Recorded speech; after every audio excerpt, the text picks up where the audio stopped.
उल्लेख झाला, चित्रलेखाताईंनी केला, संदीपनी केला की भाईंनी एक जो रायगड जिल्ह्यामध्ये सर्वात जास्त रोजगार देणारा नेता किंवा एक व्यक्ती असेल तर आपल्याकडे फक्त भाईच आहेत, हे अगदी कोणी नाकारू शकत नाही.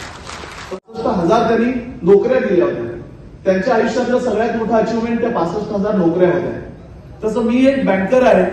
मी सुदैवाने माझ्यासारखी हजारो कुटुंब आज बँकेचे असतील, एज्युकेशनच्या असतील, कित्येक अशा ज्या माणसाचा परिस्पर्श जिथे लाभला आणि आमच्यासारखी हजारो कुटुंब जे आज खऱ्या अर्थाने आमचे कुटुंब, आमचे व्यवसाय ज्यांच्यामुळे चालतात, त्यांचा वाढदिवस आहे. आणि मी एका संस्थेला प्रतिनिधित्व करतो. तो एक बहुमान माझ्यासारख्या एक सर्वसामान्य एका गावातल्या माणसाला मिळतो. अशा माणसाचा सत्कार आहे. त्याच्यासाठी आज मी इथे उभा आहे. आज भाईंनी आता ताईंनी उल्लेख केला की 8,000 कोटीची बँक झालो. आमच्या दिवसाची सुरुवात सकाळी 6-6:30 वाजता भाईचा फोन येतो आणि आम्हाला ताई त्या क्षणापासून आमचा रिव्ह्यू चालू होतो आणि असं हे 365 दिवस चालतं. आजच फक्त भाईचा फोन नाही आला. आजच फोन नाही, कारण सकाळपासून त्यांच्या घरी लोक असतील. हा जो 8,000 कोटींपर्यंत जो आज प्रवास आहे, सुदैवाने माझे कर्मचारी सर्व इथे उपलब्ध आहेत, आमचे संचालक मंडळ इथे आहे. सर्वांच्या सोबत एक प्रेरणा जी आमच्या सर्वांच्या मागे आहे. आज वाढदिवस आहे, नक्कीच भाईंबद्दल सर्व चांगलं बोलणार.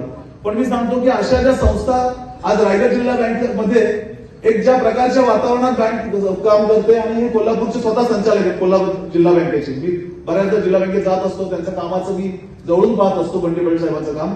पण अशा परिस्थितीत भाई जे सर्व जबाबदारी घेत आहेत, त्याचं एक लेटेस्ट उदाहरण म्हणून आपण गेल्या 5 वर्षात 3,500 कोटीची बँक 8,000 कोटी झालो.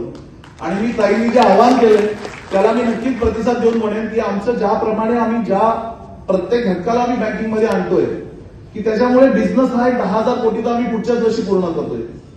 10,000 कोटी करताना आम्ही आता एक स्टेटमेंट जे भाईंचं मिशन आहे की स्वतःचा बँकेचा फंड, ओन फंड जो 1,000 कोटी असावा, तो सुद्धा पुढच्या वर्षी पूर्ण करतोय.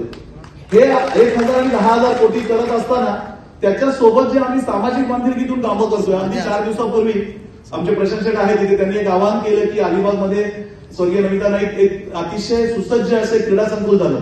तर भाईंच्या समोर मी म्हटलं की भाई अशी चांगली जिम केली, प्रशंसकांनी खूप चांगलं काम केलंय, अलिबाग सगळ्या नगरसेवकांनी सगळं काम केलंय. तर भाई म्हणाले जे लागेल ते कर.